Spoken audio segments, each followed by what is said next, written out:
Lock the door on him. Lock the door on him. Hood postman. Hood postman. Reporting live. Reporting live. This the hood postman, come and check the program. You ain't from the streets, this is something you should know, man. Running from police, gotta grip the wheel with both hands. Speeding down the interstate, please do not approach him. 40s in the fridge, got the caddy in the driveway. Get all out of my face, I don't wanna violate. Looked up in the mirror and I told myself, why wait? We took this shit worldwide, you only in 5 states. Came from the 4 corners with my 4 quarters. Showed them the style, then they stole on us. Times got wild, then they told on us. Dog, it was hard, but we had to keep it rolling. You ain't gotta ask, you know where to find me. I be in the back streets where it get grimy. It's just me and Mel, Rennie looking bride D. I be going hard till I'm in the 5 C's. Know the vibes. I'ma do it till I die. I ain't never switched sides. I ain't never had to tell a lie. Let's ride. Know the vibes. I'ma do it till I die. I ain't never switched sides. I ain't never told them a lie. Let's ride. Hood postman. Hood postman. Hood postman. Hood postman. Hood postman. Hood postman. Hood postman. Hood postman. Let's get it. Let's get it. City Hood Click. Let's go. I am Professor Melly Mel, the Hood Postman, thought leader, influence, content creator. Let's get it. Hope you guys are enjoying your day. As for me, I am well as I can be. Without vision, vision without execution is hallucination. Let me say that again. Vision without execution is hallucination. Y'all see the title, 3 the Hard Way. I got my guy, well, my brother, my little brother, Gertrude Montana, OSS, OSO. What's up? What's up? What's up? I got my partner, my longtime partner, Mr. Raw Sweets himself, Bitter Dog Bruno. We're going to talk about them for a moment. We ain't got them coming on live, but we got them on. You know, I got enough stories in my head about them too that I think we can have a good time with it. Let me say this. A lot of things that I say on this internet or that I bring to the public or to this platform, either it's been already adjudicated or the statute of limitations apply, or plus I don't say things that are incriminating that will put somebody else in a pickle, so to speak. So I'm very careful with that. And I wanted everybody to know and be comfortable that we're not talking about things that happened yesterday. Most of these things happened years and years and years ago. And again, most of it is public knowledge. And if you do the research, you can find it yourself. So what we do is use a journalistic technique, often when we're doing research on individuals, and we can come up with articles, publications. I choose not to post those things because people sometimes you can say things and they be unaware of it, and then when they see it, they be shocked, you know. But so we don't go that far. But let me say this. This is not a glorification. This is an education. You came here. You can go anywhere in the world to get the lies, but you came here to get the truth. Before they had handguns, we had fair ones. Man up, man up. On the other side of fear, there's always greatness. Know that. There's always greatness. So on this thought-provoking Thursday. I believe it's thought-provoking. Is it thought-provoking Thursday, Marlena Williams? Shout out to Mike, King Mike X, LX. Shout out to you, man. When you truly, truly, truly got genuine love for your homies, their mistakes will never change your feelings. Their mistakes will never change your feelings because it is the mind that gets mad, but the heart will still love. And that's just the fact of the matter. So when I talk about certain individuals, It's because I got a genuine love for them. They got a genuine love for me. We've been there for one another. And that's just what we did. We covered each other on many circumstances and situations. And sometimes we say we was there to save our homie or our loved one and not let them fall into harm's way or fall down the rabbit hole. We say, wait a minute, homie, don't do that right there. Let's think about this for a moment. Yeah, so with that being said, today we're going to talk about Bitter Dog Bruno. We're going to talk about Gertrude Montana. Gertrude Montana is actually my little brother. We were raised in two households right across from one another. Our families interact all the time. Shout out to Aldridge. What's happening, brother? We grew up. I mean, I watched him as a little kid. When he growed up, we used to call him man because he was when he was just about that time, he was like a man already. You know what I mean? He always had this distinguished look on his face, and he always looked like he was angry during that time when he was a kid. But we called him man, and then eventually he evolved and grew to be Gertrude Montana, the Passion. He had quite a few names, so that was reflected of who he was during those times and during that era. Particular case, right? My cousin was living with this girl. Her name was Biona. My cousin Tammy. Her name, we all call her Wanda. But anyway, they was living over in Carson, and Tammy at that time, Biona had a husband, and he had passed away from cancer. She had a pretty nice home over in Carson.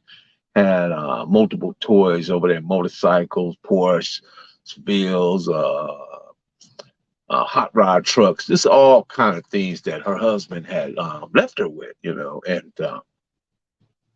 when I was introduced to her, she wanted to liquidate some things, and okay, the professor, that's right up my alley. Let's do it, you know.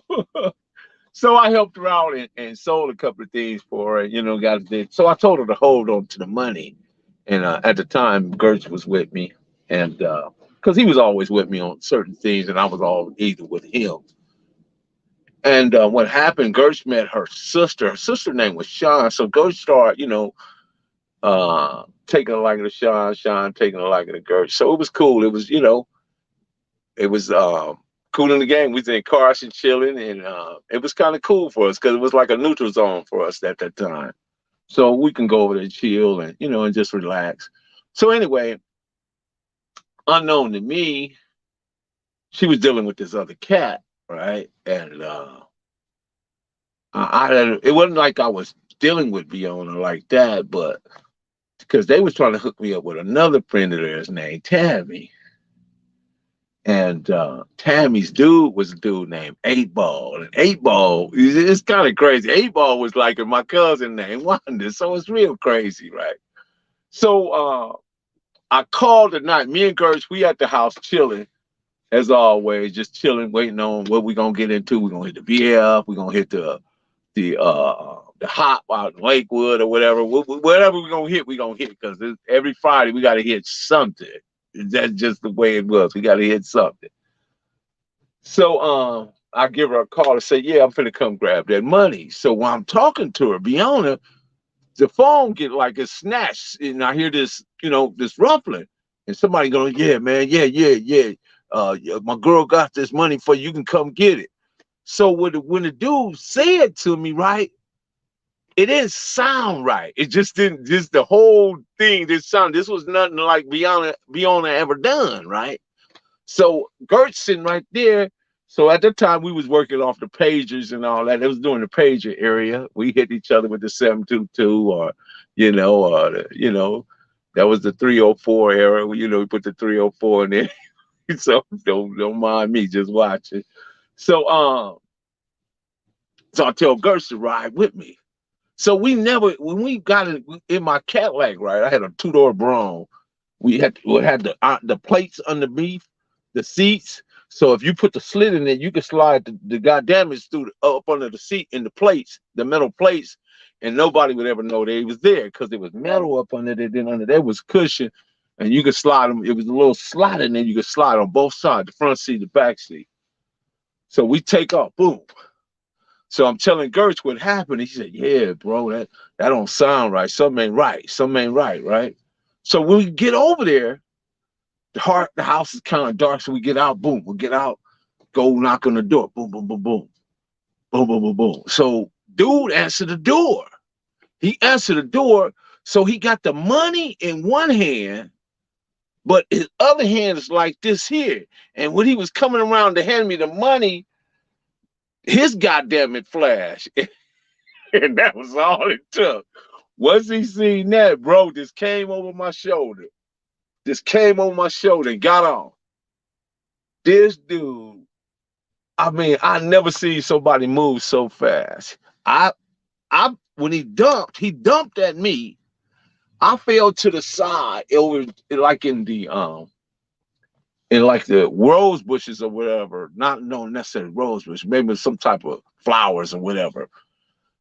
Gertz hit the door. He runs through the house. So the house have a service porch that runs through the garage. I hit the garage when it hit. Boom! But I hit it. Booka, booka, booka, booka, booka. I hear it, right to this very day. This was so funny about this part. The man went straight to the garage.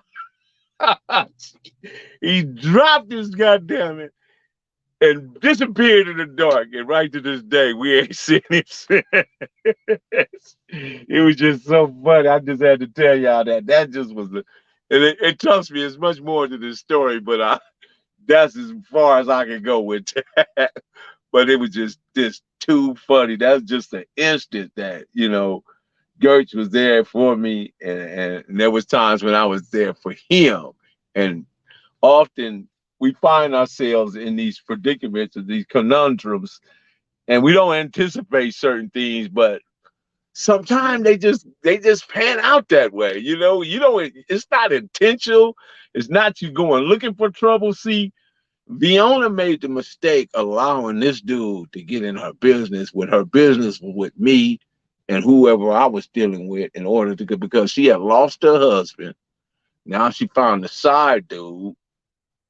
She got these Porsches. She got this hot rock. I used to go over there and get, vintage Porsche, push, all that. She had motorcycles, whatever. But she was trying to liquidate because she needed to become liquid. She needed money. She had the house.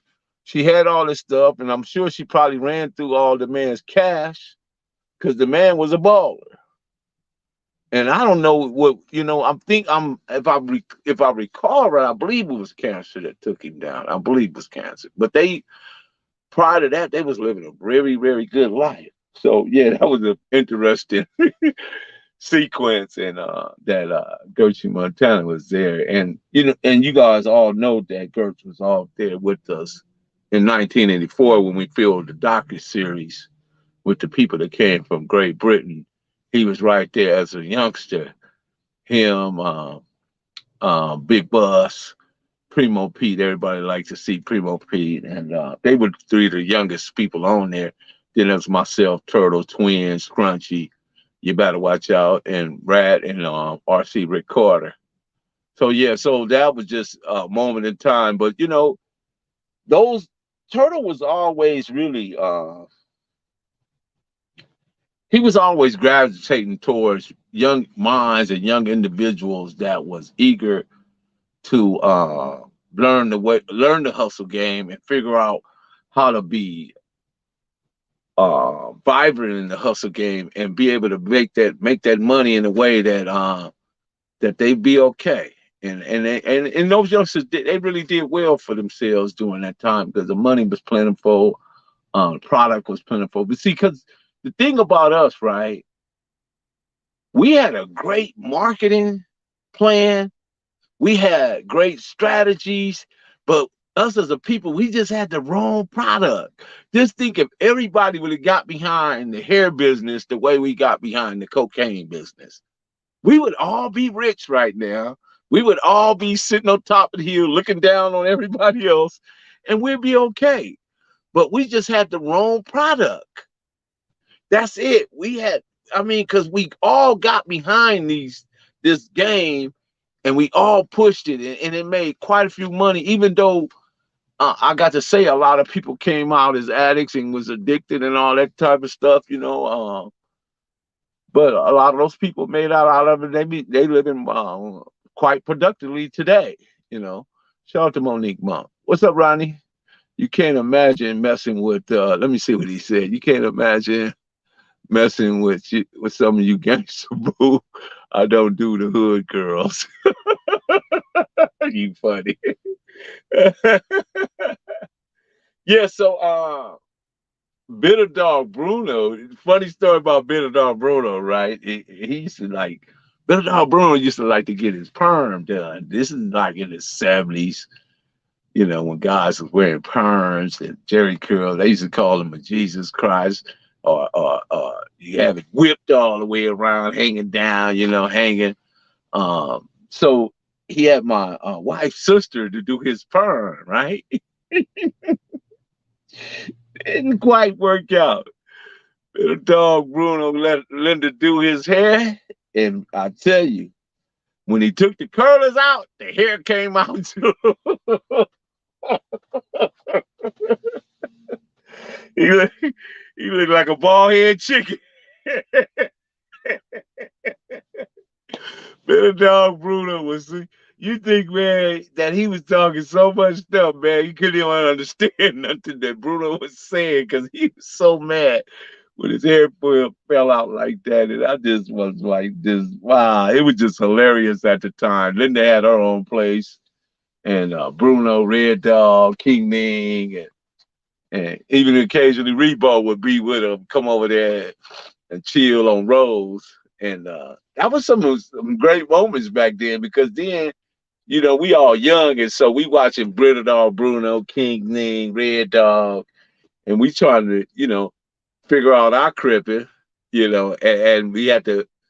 There was always somebody you was gonna patent your cripping on, you know, whether it was Mac Thomas, whether it was King Ning, whether it was Bitter Dog Bruno, whether it was Tookie, whether it was Salty, whether it was my homie Donald Duck Norwood, Killer Wayne, Robert Thomas, or New York, or whoever. It just, there was always somebody bigger than you that was more fluent in it and moved in a way that you was like, wow, if I'm gotta do this, if I gotta be in this, that's who I want to be. But this is not what we pushing today, because this is part of the reason why I say this is not a glorification, this is an education. I tell these stories so youngsters can understand that the outcomes of these stories is not necessarily favorable to us as a people, because gang banging is not the ethnic identity of Black people, although some people would give us that definition and put it on us and hold us to it.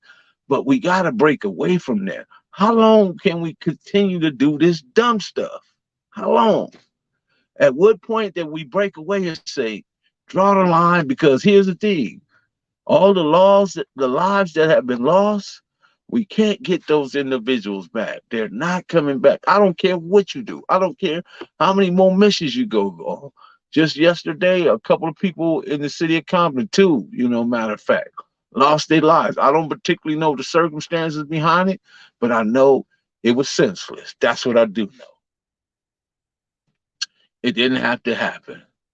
But of course, we live in such a crazy city and in such a time where things are happening very fast and quick.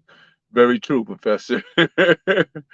We had to, let me see. We had the right product too. They just didn't make it legal. No, see, so that's why we didn't have the right product, because we shouldn't have to go into it making it legal. You know what I mean? Because we should have started off legal in the beginning, to where they couldn't even mess with us from on no points. We just had the wrong product. I'm sorry, we just did. You know, we was great marketers. We was great planners. We made great money, but one thing we didn't know how to do is investment. We didn't understand investment, because had we understood investment, we'd have bought up the whole block. The block behind that one, the block behind that one, because it was just that kind of money. It's just that kind of money. Better Dog Bruno, he told a story about me coming out the hotel with the fistful of money, and he tried to play it off, but he was really there was some truth into what he was saying. I don't know if y'all saw that, and because I was like kind of familiar and popular with the girls at that time, and they just for whatever reason they was really attracted to the professor at that time. Funny you said good product. Too funny you said a good product. Yeah, yeah. So yeah, I mean, what would you consider, Monique? What would you consider a good product? We had the wrong product with the cocaine. That's my point. But had we had this say, and I was trying to explain this is say if we had, what if we would have been invested in hair with all the sales? The hair business is billions and billions of dollars today. What if we would have just everybody would have got behind that and dealt with the hair? Where would it be in? We'd probably be manufacturing. Star Wolf, what's happening, man? Yeah, Rebo was out there. Rebo was actually at one of the spots, and he was, like I guess you would say a doorman, a bouncer or something. Yeah. Yeah, because it was so much money over there, it was hard to resist the job. The job was available, he took it. Lloyd Robinson, in here. What's up, Lloyd Robinson? That's my homeboy Jonesy name, matter of fact. His name was Lloyd Robinson. Big J Dog, rest in peace.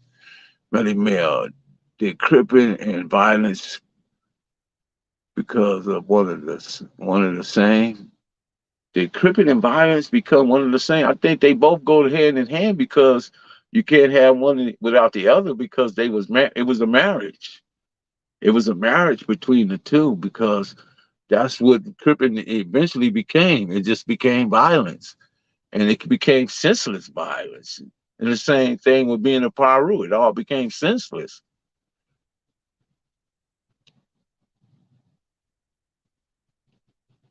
We got to draw the line in calling ourselves black. Yeah, because the black is a construct. It's a social construct.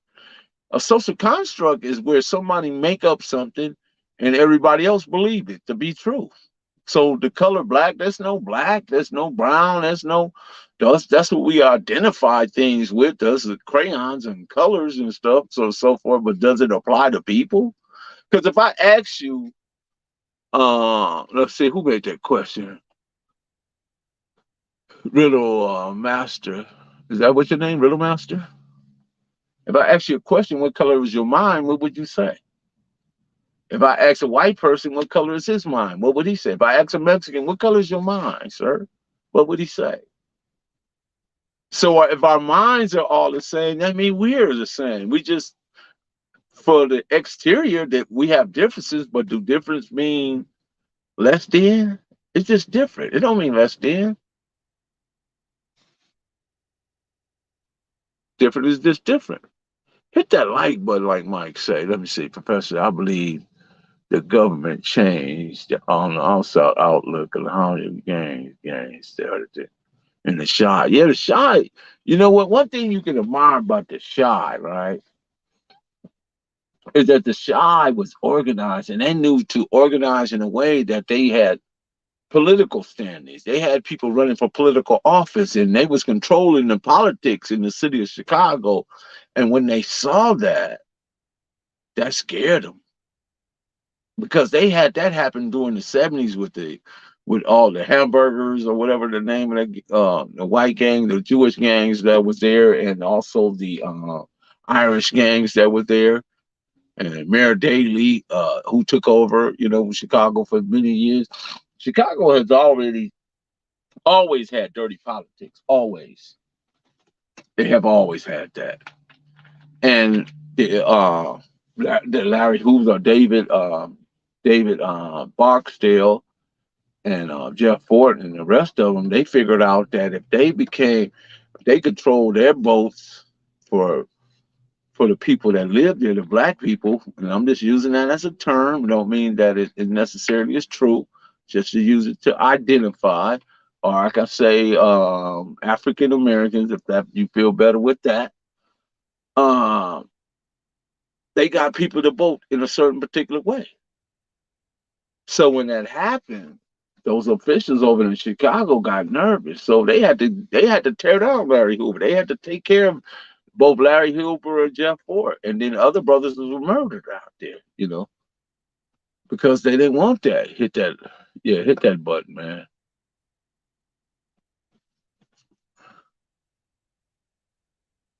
Sugar is a drug. First effects, then like cocaine. It also made addicted, but okay. Lock and load. What's going on, Bones? What's happening, man? Kenny Carson. What's going on with my guy, Kenny Carson? How you doing, sir? That's Too Pretty Kenny in the house, y'all. Too Pretty Kenny. What's happening, Kenny? I ain't seen you in a while, man. Did your girl come back from Jamaica yet?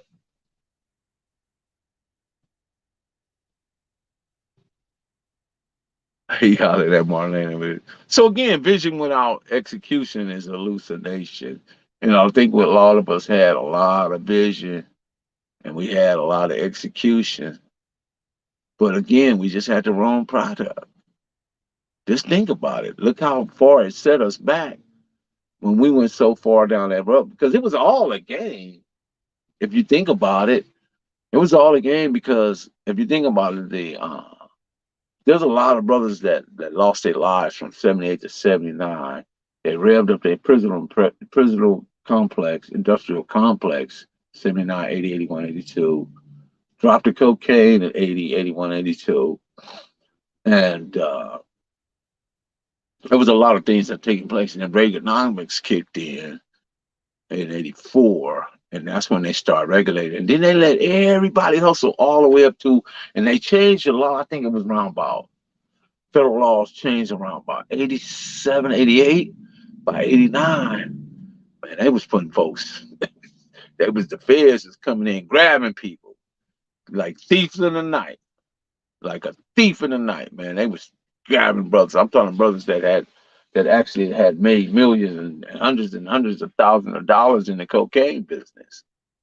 And they was tearing down them empires in less than 2 days, tearing them straight down, filing forfeitures. They're filing forfeitures. No matter who you had a house in auntie's name, your auntie's best friend name. You had a house in your cousin name. You had cars all in your cousin's names, and all this stuff. All that stuff didn't matter because it all had paper trails. That's what they didn't anticipate, the paper trails that led to tell who's the real owners of all this property. And the feds came in with a bunch of forfeiture guys. They had the RS, they had the HUD and federal agents for the HUD and housing. They had the IRS, they had the DEA, they had the FBI. So it was a combined joint effort to come in and take back what they had given because it was the government that set up the whole system in the first place. Because you got to remember the Iron Contras was with Noriega, Blandone, and Freeway Ricky Ross. And Freeway Ricky Ross didn't know he was being played like a violin. He was just making him $2 or $3 million a day. I mean, according to him, I don't know. I've seen some of the docu-series and documentaries that was made up about that, and how all the millions of dollars in when he bought that hotel over there, and he was buying up all kind of properties and real estate and stuff. He was doing a lot, and there was a lot happening in Compton as well by those guys that was over there. So yeah.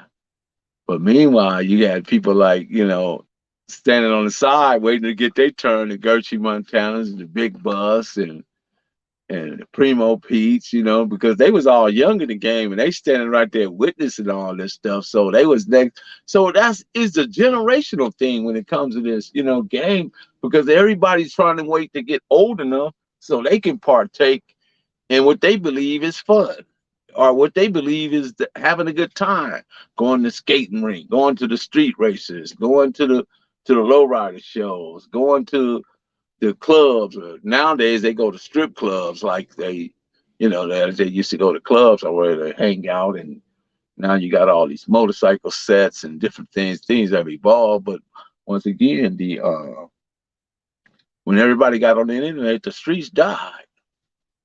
Talking everything back and sending the dealers to, yeah, they took everything back and sent to everybody to prison. I'm talking about with long, lengthy sentences. They was giving people continue criminal enterprises, CCE. Then you get you 841 and 850, 841, 851, 859. Those are penal codes, distributions and networks and manufacturing. So they was especially with the PCP, they was really coming down on us for that because there was a lot of guys that was, because PCP in itself you manufacture it. That's 100% profit because you're putting some chems together and you actually making your own drug, which was I mean, for people that was making the money was brilliant, but for the people that was indulging and using it and suffering, that was a lot of suffering that's associated with that. And I'm quite sure it was just California. I mean, what would Ice Cube say? 4 gangbangers, professional crack bangers, stepped off the plane, and St. Louis, want their cornerback and all that stuff. So there was a lot of dudes from LA. It got real crowded in LA. So dudes want to increase their profit margins. They start jumping on airplanes, trains, buses. Uh, I knew Cass was putting work in cars and putting them on car haulers.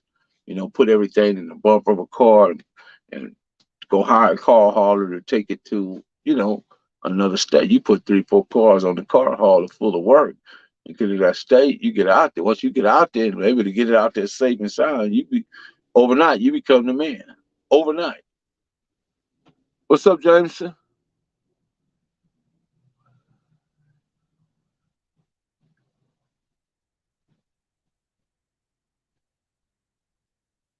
Alcohol prohibition, yeah, they was mad and my elders didn't need them. Yeah, yeah. But see, you know what? About the alcohol prohibition that was even deep because most of the people that really knew the recipes and knew how to create the person that really create Jack Daniels and some of all that was black men.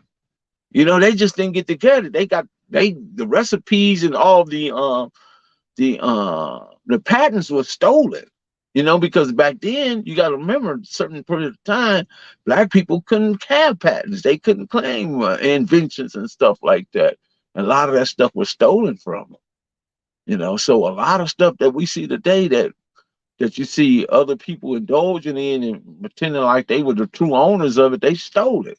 The same thing, like, and even to this day, you see how Bill Gates became head of Microsoft. He stole that. That ain't what he didn't put that together, but he stole it and somehow he won it in court. Shout out to Marlena. Thank you. Appreciate it. There you go. Thank you, Marlena. So yeah, it was so much that happened during that time, during prohibition, and even if you look at Atlanta right to this moment, right? Atlanta is becoming what we probably would have known as the Black Wall Street because Atlanta is basically black red. Everything in Atlanta is black, black, black, black, black. So they have the potentials to become the new Black Wall Street. If all those rich guys and all those rich rappers sit down, if you got Killer Mike, you got T.I., and maybe they don't want T.I. because he did a little talking, so maybe not him.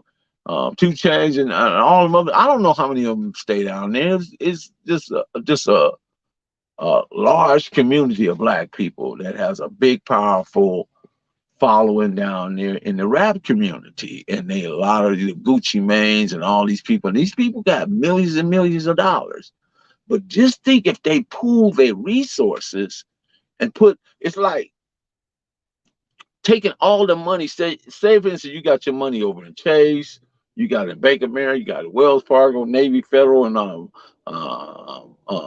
One First Nation or whatever the banks is. But now you create your own bank and you take all the black people money in Atlanta and put it in one bank, and then you become the lenders.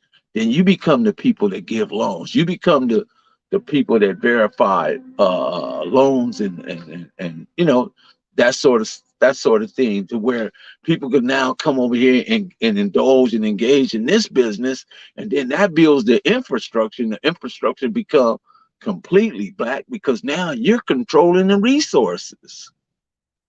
And then Atlanta become this a megaplex at that point, because now you got all these people putting their money in a lockbox and they earning all that interest that's coming instead of, see, because here's the thing, and I'm gonna make an example with the church. One of the most segregated days in America is on Sunday, church, right? Because all the white people generally go to the white church and all the black people go to the black churches. But here's the problem with that. Come on, with all the money that they collect on Sunday, right? Millions and millions, maybe even close to a billion. I don't know. I never did the numbers on that. I don't have the facts on that. But what I know, it's an enormous amount of money, right? But come Monday morning, all that money going into the blank of white supremacy.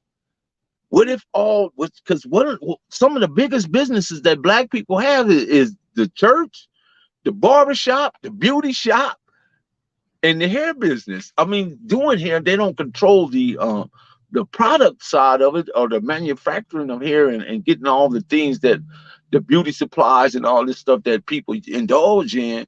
But just think, if we controlled all that and we took all our money and put it in one central bank, how powerful we would be.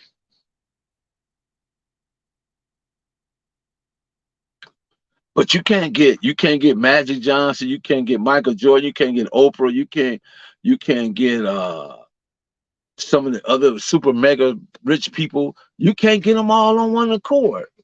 Why? Lance Reed, what's happening? Church is a business. It's been a business. I tell you guys all the time, church is a business. Jesus is the product. The people are the consumers, and the bishops and pastors and the deacons and some of the other people, the people that lead the choir, they pay them too. They are the consumer. They are the benefactors. They are the benefactors. I ain't mad at that.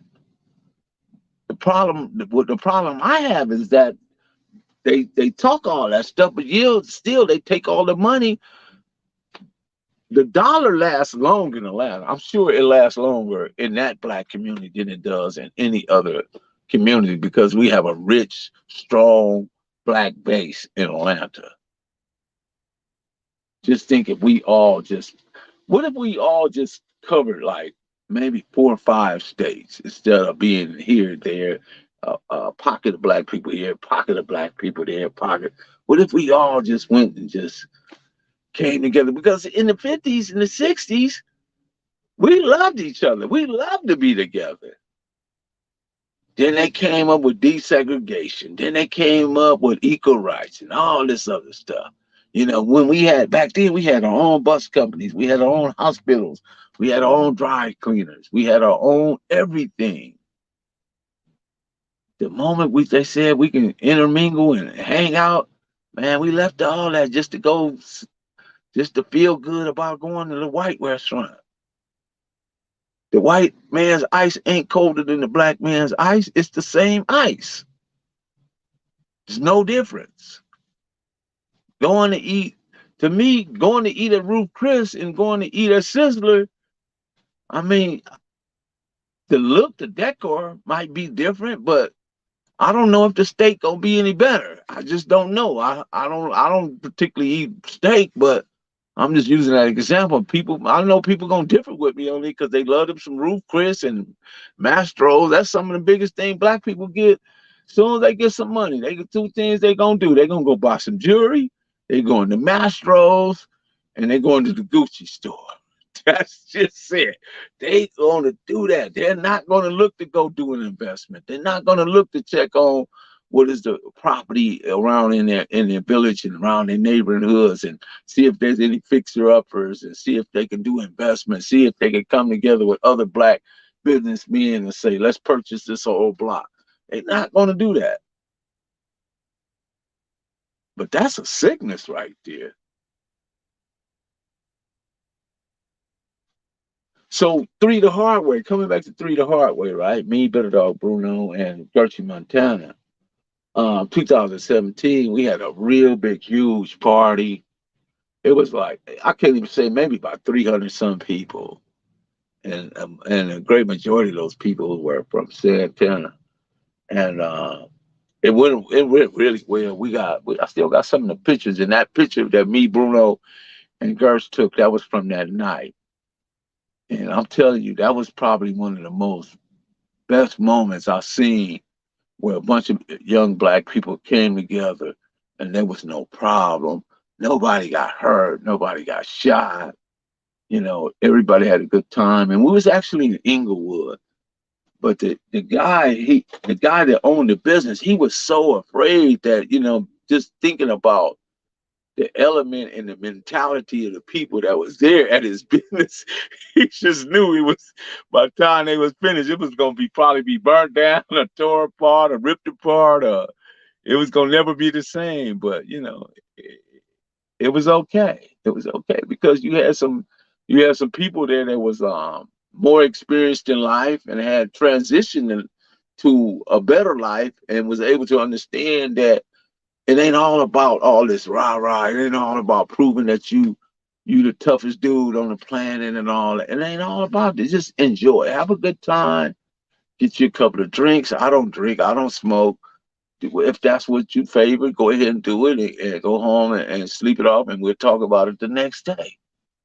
And that's what happened. And that's why I put that Three the Hard Way, because we were there to make sure that's what it was. My sons was there. Some of my nephews. I got a pretty good, sizable family where we got this one picture where it's about, let's see, me and my brothers, 4 or 5 brothers.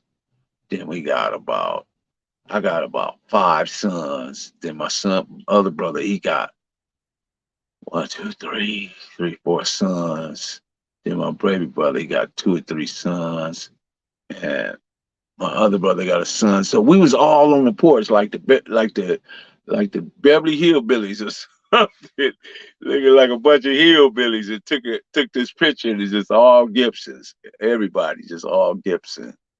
We got that picture. I just was thinking about that. But how's you guys doing? Yeah, leave the Gucci alone. I still don't. Yeah, right, right, right. But why do we do that? What makes it? What is that? Is that status? Is that status? I think so, because more black people buy Mercedes than any other group of people, and yet they don't own no property. I was talking to my guy Bones earlier. Man, I'm so proud of what he does. He inspires me, make me feel good, because he shares with me everything he got going and what he's doing, and he's doing it right.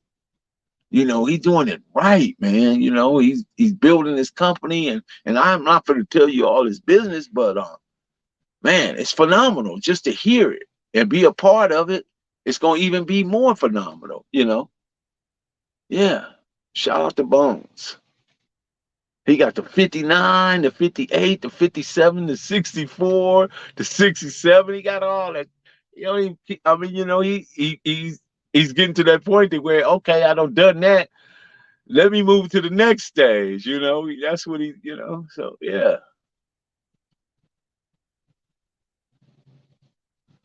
People have iPhones but don't even have the life insurance. And that's another problem. I'm gonna bring a lady on, right? Yeah, sure. I'm gonna bring a lady on, and we're gonna talk about life insurance. She sells life insurance. We're gonna talk about the importance of having life insurance, because look at how many are people. We have to do taco stands and car washes and chicken sales just to put them away. You know that should not be. It don't cost. I mean, a cheap insurance probably be about $25, $20 a month. That's what a pack of cigarettes almost costs this day and time if you still smoking cigarettes. I think they about $10, $12. You know, put them on $8 with it, you got it. Shout out to Stan. Thank you, Stan. Appreciate you, man. How you doing, Stan? Just in the mailroom, man, chopping it up, having a conversation, having a complicated conversation with with a bunch of great individuals. How's your night going, Stan? Yeah, I talked to Mac, man. I talked to Mac too, man, and he's good, bro. He's good. He's good. He's good. And I definitely told him if he need me, he can call me. You know, I got something. I got something, Stan. I tell you, I got something. All right, right on. Peace and love and blessings. Right on.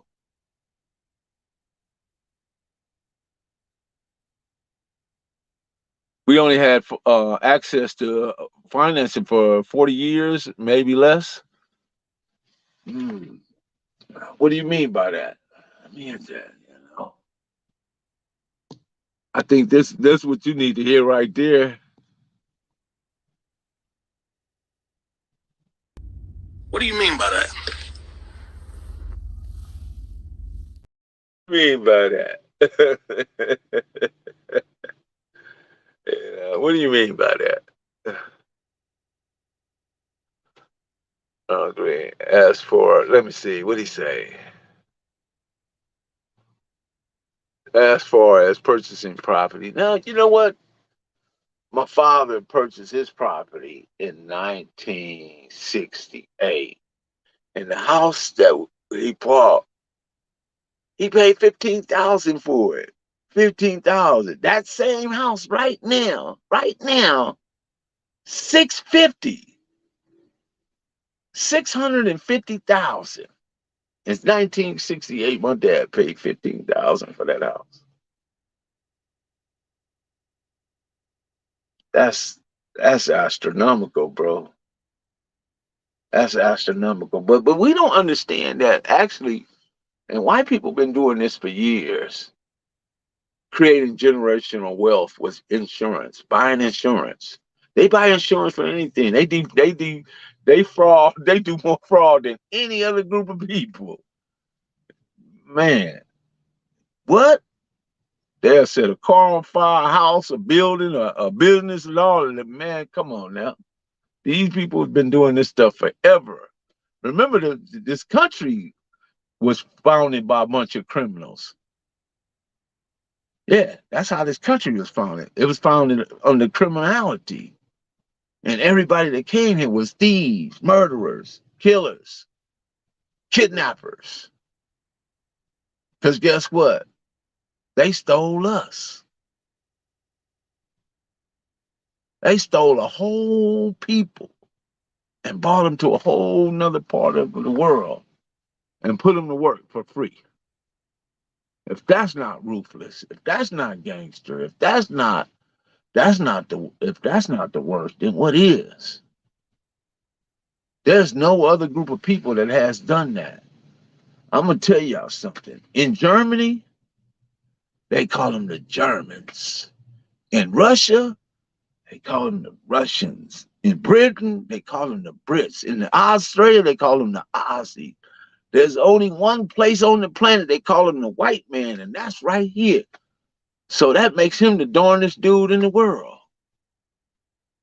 He bear watching at all moments. He will laugh and grin and pretend he like you and all that and rock you to sleep. And rock you to sleep just so he can take up twos and pews and be done with you. And then have you incarcerated if you buck up. I was just reading, what was that? A law about some guy. It happened in California. I think it was 1861. White man walking in a barber shop. Boom, kill a black man, right? Because everybody that witnessed the crime were all black. They had a law that said a black man couldn't come to court and testify on a white man. That was a law in the 1860s. That a black man, it was illegal for a black man to testify in the court of law against a white man. And the white man, and there was only one white man that witnessed it, But guess what? They went and tested him and found out he had a percentage of black blood in him. And they said, oh, no, you can't testify. You got black in you. And he beat the case. So these are the type of things we don't know. All the brutality and how the police has been weaponized, and how the prison system works, and how even when, Bam told you when they went to the prison, part of the Emmy and the white boy strategy was the police. They were helping them achieve their goals in prison. Now I understand that because they people, that's just it. That's just the nature of it. But again, color is a social construct. A social construct somebody created the idea that you're black, the Mexican man is brown, and the white man is white. And everybody else believed it.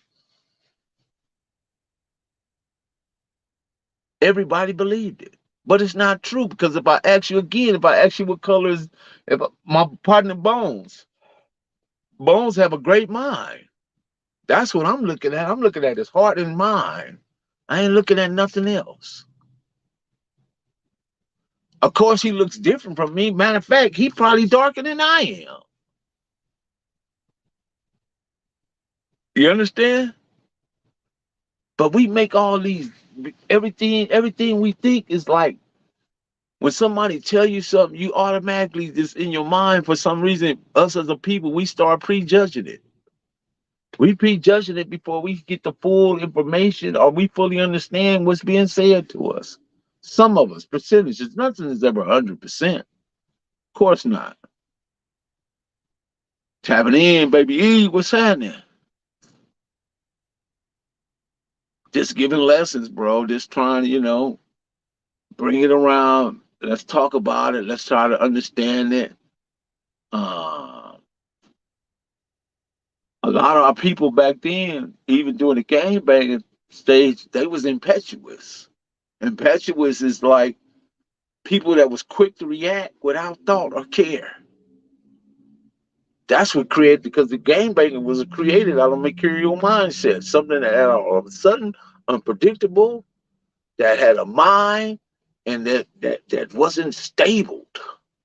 They was like unpredictable.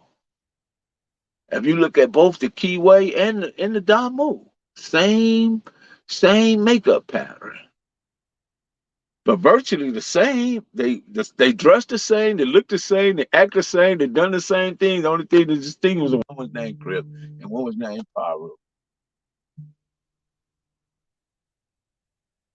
That's just it. That was the only difference between the two. And somehow they made a big mess out of it based on that little bitty difference. Can't make sense out of nonsense. It's not a lifestyle, it's a death style. Shout out to you, Cartoon. I see you in there. How you doing, sir? It's not a lifestyle, it's a death style. And when I tell you, when you truly got genuine love for your people, their mistakes will never change your feelings, because it's your mind that gets angry, but your heart is meant to love. And that's what you got to remember when you're dealing with your people. And even if somebody is acting a certain way or thing, you don't have to dub, because it's a way to intellectually respond and not emotionally react. It's a way to intellectually respond and not emotionally react. But we're in such a society where a lot of people are being raised to be emotional.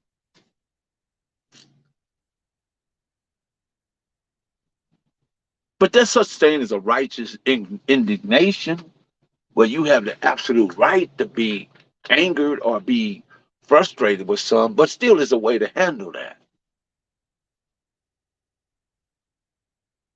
because you can't get to a good place and a good understanding if you lose the communicated part. And see, that was the part during the 70s and 80s and 90s, is that we failed to have that line of communication. But my guy Kenny Wayne Johnson Turtle was such a charismatic person, and he had such a brilliant idea in his head about how we should move.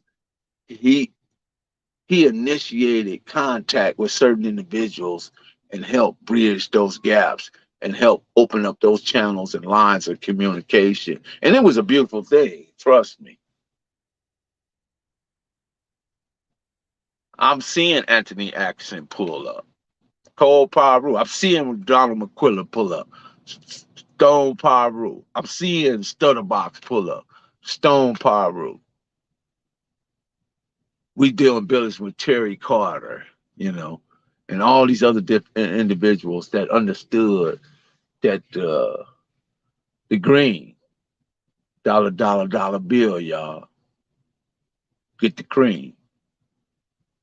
See, once people got on that, but then you still had these lower thinkers, right? The lower thinkers, because they couldn't get a leg up, they didn't understand how to build themselves up because they used to five things. Now, especially right now, these dudes, they want a PlayStation, a blunt, a girl with a fat booty, a bucket one of them Chevy box cars or something, or a Ford Toyota. I mean, not a Ford Toyota, but a Toyota or something, and a Ford or something, and some social assistance. They want them five things, and I don't know how in the world you survive off of that. But believe me, they seem quite comfortable with playing PlayStation 3 and 4 hours a day and don't have a job.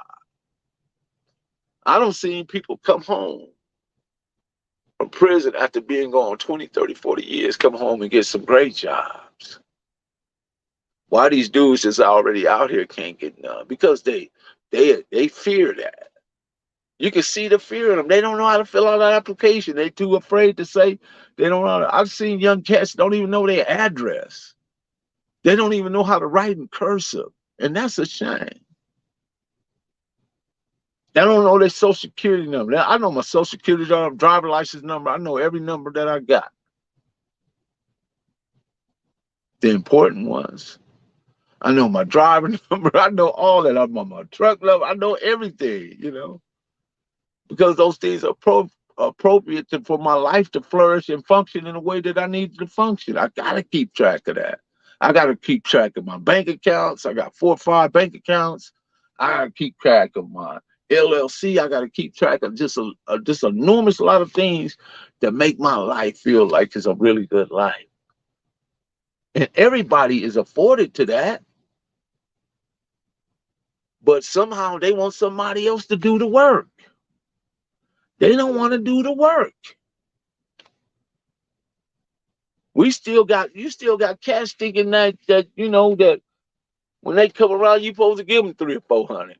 Give them a hot 40 or something, man. Give them a hot 20 or something to put in their pocket to go get a bottle of wine, a hamburger, and maybe a stick or something. That's all they want.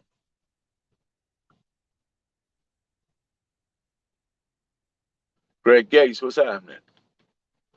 Thunder Bear, cut from a different cloth. Gotta be cut from a different cloth, man. We gotta break those molds. Those molds right there, where them dudes want them 5 things, we gotta throw that in the trash. Throw it in the trash and set the trash can on fire. Blunt, PlayStation, girl with a fat booty, and a bucket, a 60, like a 78, 79, 80 box Chevy or something, and some social assistant. What's it called? GR? Yeah. Throw all that in the trash and set the trash can on fire. Take a village to raise a child, but the child does not feel embraced by the village will burn it down to feel his warmth. And that's what we're getting right now, because they think you're supposed to just give them everything. I just saw my grandson just now calling. He don't got there on his own, but every week he calling for money. He ain't figured it out. I gotta let him figure it out because I can't keep giving him money and he keep, living off nipping and living off of that. I gotta let him feel the cold.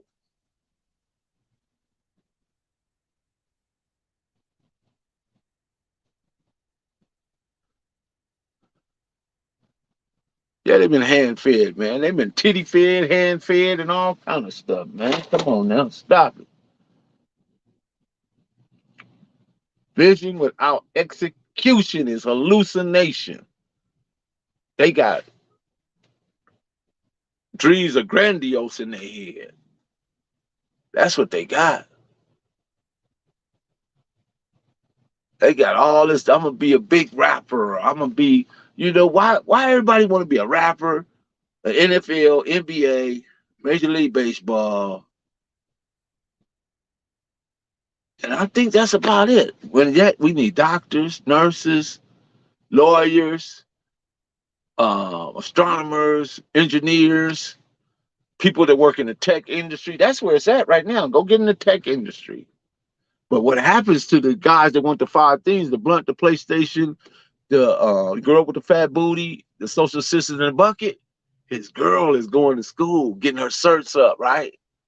She coming back. She's an X-ray technician, dental assistant, a nurse's aide, LVN. Once she complete all that, she gonna look over at you on the couch with that thing in your hand doing this, and she gonna shake her head. And then there's two things she gonna do. She either gonna confront you and tell you what she finna do, or she just gonna leave and go live and get her another place, and you're not welcome there. And you'll be sitting right there when the people come and put you, the couch, and the PlayStation out.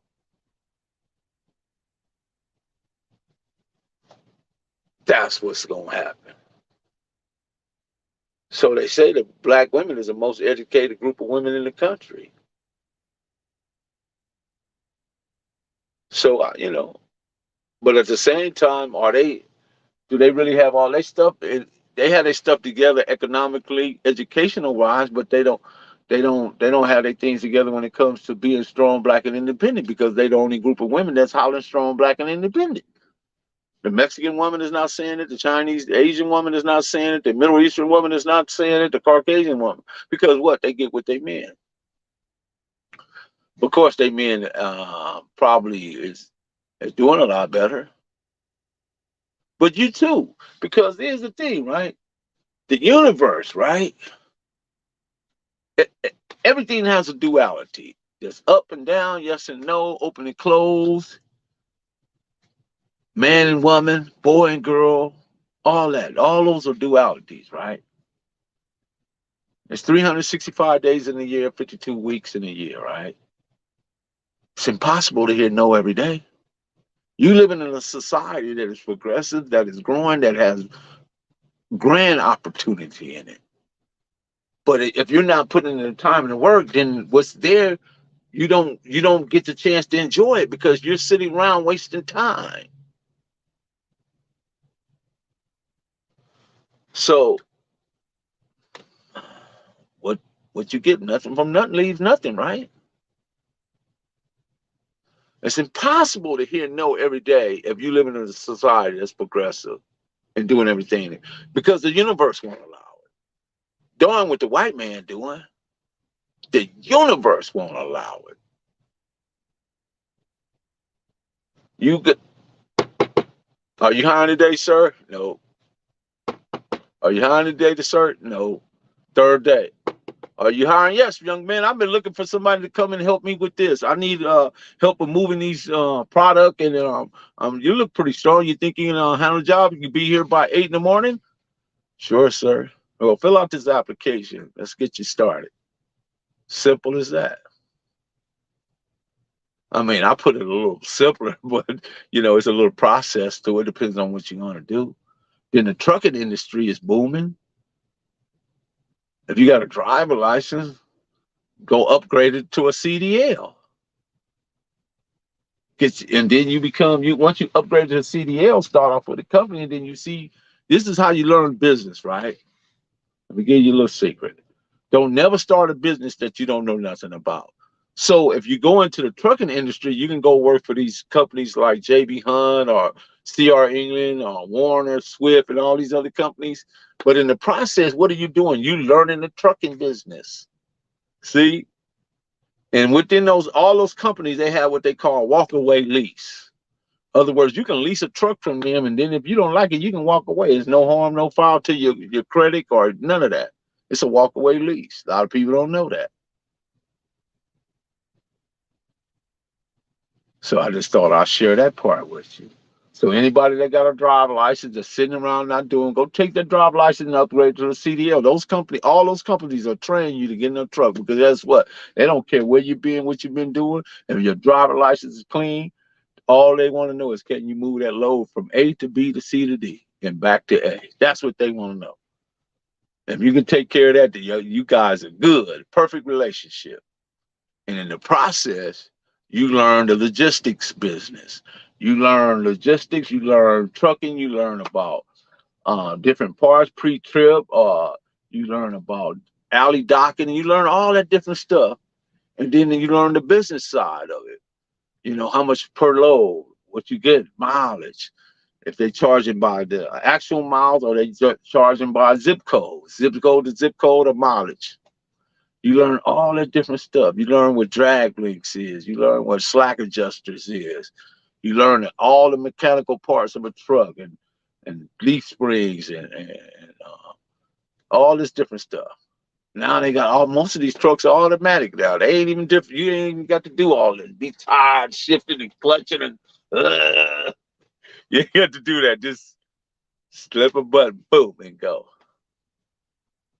I drive a 680 Kenworth. It's like being in a Cadillac because when you're in that Freightliner, it's like a freight shaker. Man, you shake it. They brand new trucks, but they shake like heck, boy. But you get in a Kenworth, you can be doing 80. It ride just smooth. I wouldn't advise you to go 80, but yeah. Because if they catch you going 80, that's a reckless drive. They don't want to see that. Yeah. But yeah, I just thought I would share tonight. I hope you guys got something from it. Once again, this is not a glorification. This is an education, and you can go anywhere and get a lie, but you come here to get the truth. I'm just sharing the truth with y'all. That's all it is. There's nothing more than that. It's the truth. And the truth, what they say, shall set you free. So anybody want to know anything about the trucking business, just hit me up. I'm on Instagram. I'm on Facebook as the Hood Postman or Melly Gibson. And we'll take it. I've been doing it since 98. So I know it well. I know it is profit. I know fuel is up right now, but still these trucks got to still move. So when the fuel go up, the loads go up. Just that simple. This is great information. Right on, Compton Girl. Yeah, you know what, Compton Girl? I be seeing a lot of sisters now. They not only being nurses and working in preschools or running nursery schools and stuff like that, they're out here driving trucks. Like I say, they got Pookie. They got Pookie and Ron and JoJo and Rick Dog and all them dudes. They sitting at home on doing this. Tatiana and Beverly and Shanae, not Shanae, Shannon, they all in, they going to get their certifications and getting their life together, moving on. Dog man, what's happening? HVAC plumbing and electricians, yeah, etc. Yeah, you can go join the union. Go join the union. But you got to apply yourself. If you don't apply yourself, nobody's going to come just here, man, And I know these kids, a lot of these guys, they don't know how to get up off the couch. You going down there to the dispensary, You don't know what them people putting on that stuff. They go in the back room and get that stuff and bring it out to you. You don't know what's on it. You just trust them. There's nothing in this society that they don't put something on it. You got to pick and choose what you eat, pick and choose what information that you take in, pick and choose on people you deal with. Everything is a pick and choose. I pick and choose how I kick it. Money is a byproduct. I just told Bones this. Money is a byproduct. It affords you the ability to do the things you love to do, but also pay people to do the things you don't want to do. After then, it has absolutely no use. But like I said, for the love of money is the root to all evil. Not the root to all evil, but the love. You got to, as I say, money is the root to all evil. But you got to put for the love of money is the root to all evil. See? That makes the difference. Snoopy Mac, I saw you on Instagram. Right on, bro. Appreciate you.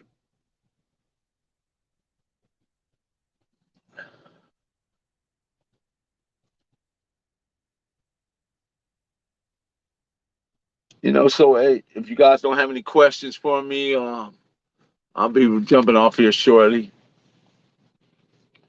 Marlena Williams, what you got for me? You got anything for the professor? Snoopy Mac, Compton Girl. Said if she's earning money and she's dumbing down. Yeah, yep, being made. Yep, depopulation. You're right. What's up, Ed? How you doing, man?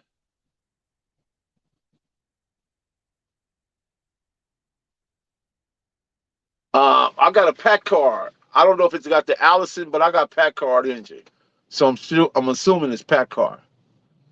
But it could be Allison. I don't know. Could be Allison. Allison, Detroit, pack car. I happen to like the pack car, bro. Pack car is right on.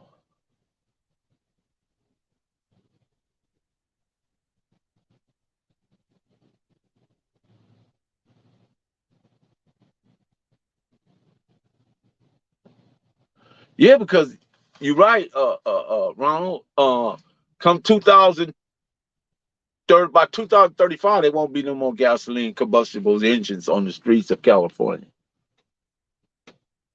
Get ready for that. So you better go get if you building lowriders, go get your electrical engine and put it in your lowrider because they're finna do away with combustible engines. That's why you see more EV vehicles than you ever saw before.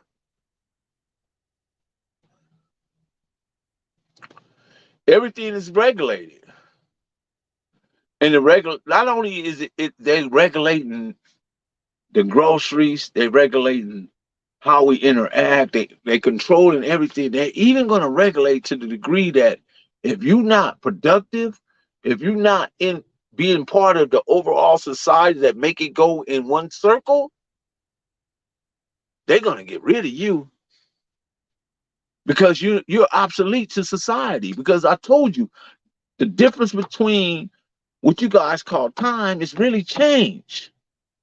Change is occurring. Every nanosecond, every second, every minute, every hour, every day, every week, change is happening. Whether you want to be a part of it, that's on you. But it's gonna happen. That's why you can still see some dudes still stuck in the 80s and 90s. Those people will not be, they won't be in this, they're gonna get rid of them, man. I'm telling you. It's a vicious thing, man. This government is not playing. Time to leave the state. Useless feeders. Yep. Bottom feeders, man. The government is not going to be around to take care of anybody. Social Security is going to run out. The welfare system is going to run out. All that did was cripple black people because they became like dependent on that.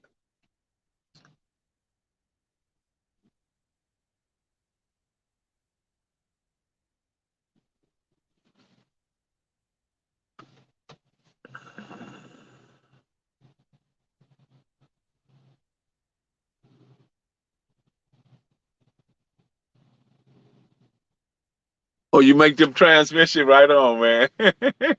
Right on, right on. It could be Alice's though, but I know it's a pack car engine. I know that much.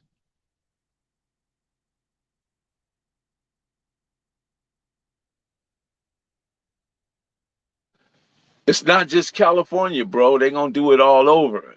That's where they're gonna start at. Everything. See, watch this, man. There's a book called Behold the Pale Horse.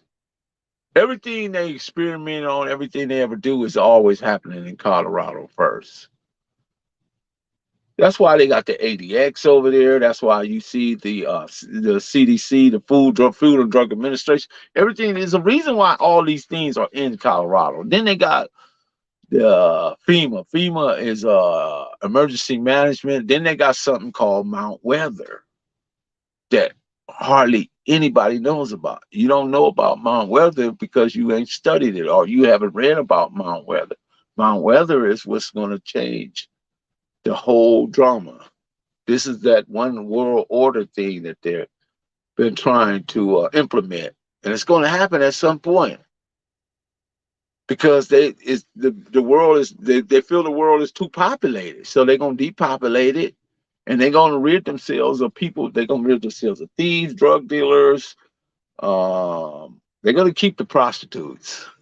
That's just that's a funny joke right there. But they're going to rid themselves of a lot of people that's just on a lower frame of thinking, that do things that not necessarily that what makes a society go in a circle. Yeah. And Michelle lives in Colorado. I'm telling you, they got stuff. They got underground bases in Colorado and different missiles and oh, sorry. That's why they got the ADX over there.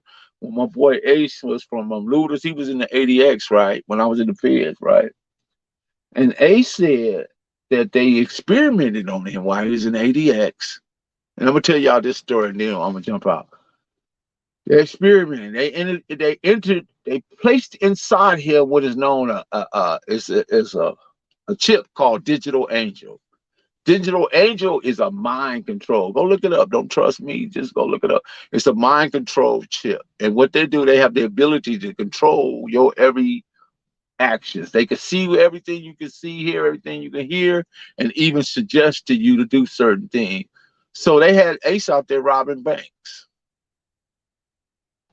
They had Ace out there robbing banks when they let him go from the ADX. So they bring him back in. He's in the Fed. He's in NBC, LA. Very talented brother, by the way. Wrote songs and different stuff. He was really smart, knew the law. So me and him happen to have the same judge, Stephen B. Wilson. Stephen D. Wilson was a hardliner in Los Angeles federal judgeship. He was a hardliner.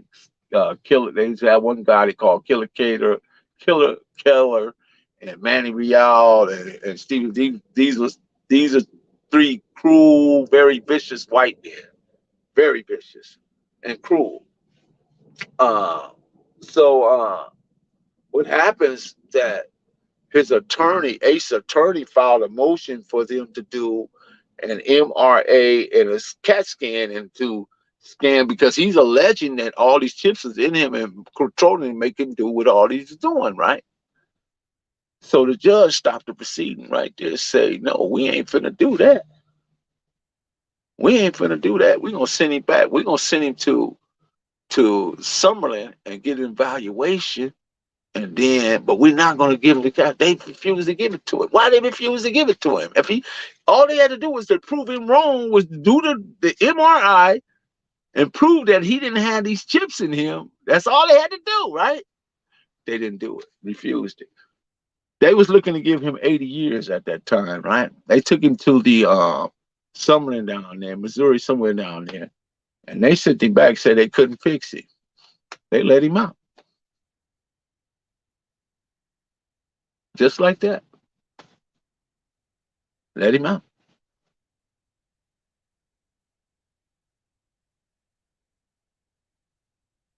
But I mean, I hope y'all appreciate everything that was said tonight. I hope y'all can take some of it and utilize and apply it in your life. Once again, this is not a glorification, this is an education. And you can go anywhere and hear the lies, but you come here to hear the truth. Before there was handguns, we had fair ones. Man up, bro. Man up. You know, on the other side of fear, there's always greatness.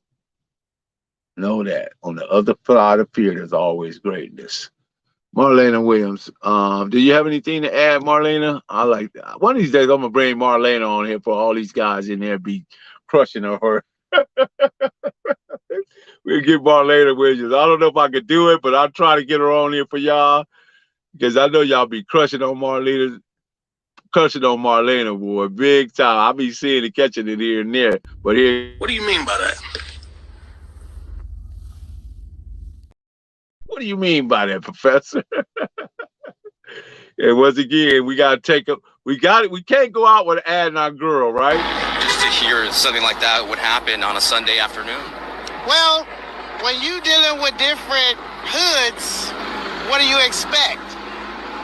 Because it's the weekend, and I don't know. I can't speak for everybody else, but I'm from Santana Block Crip, so it's gonna do what it do. A satisfied life is better than a successful life because your success is measured by others, but your satisfaction is measured by your heart, your mind, and your soul. Who told you I need you to fuck with me?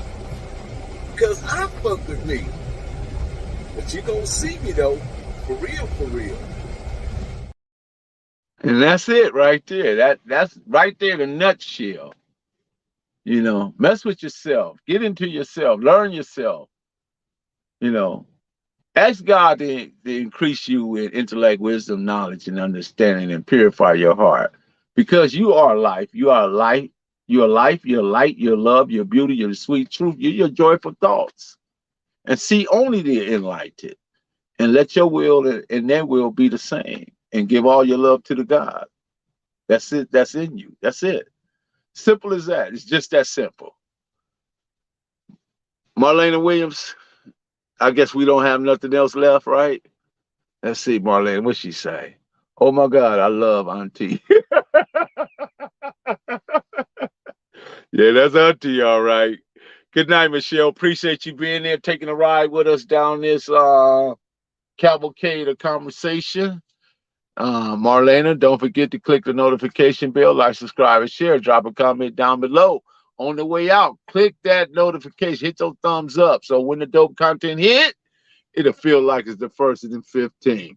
And it's always a pleasure to be here with you guys and just, you know, just share the information that I've read and things I understand. 48 laws of power, whether it's Behold a Pale Horse, whether it's Jay Rogers, whether it's Claude Anderson, Francis Wilson Crest, Dr. Clark, Dr. Ben, whatever, Dr. Smalls, all these brilliant minds. Perfect grind all the time, baby.